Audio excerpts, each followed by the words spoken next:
2026-cı il yanvarın 1-dən qüvvəyə minən dəyişikliklər müsavat yayıb. Bu xəbəri tütün məmulatları və elektron siqaret üzrə aksiz vergilər artırılıb.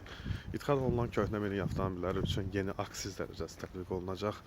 Qeyri-formal işləyən şəxslər icbari tibbi sığorta haqqını özləri ödəyəcəklər.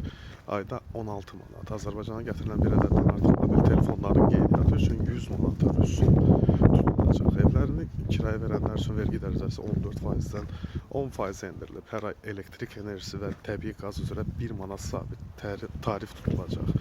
Azərbaycana kişi və qadınların pensiya yaşı bərabər olacaq, 65.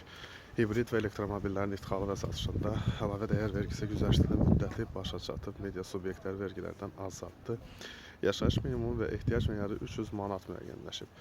Vəkil və mediatorların ödədiyi sosial sığorta haqqı artırılır. Fərdi sahibkarların ödədiyi sosial sığorta haqqı da qalxır. Fərdi iş sahiblərinin dərzi aparıcı, çalışı və sair sosial sığorta haqqı minimum aylıq əmək haqqının 5% yox, 8% qədər olacaq. Kişi və qadın salonları, kosmetoloji mərkəzlərin xidmətlərində ƏDV geri qayıdacaq.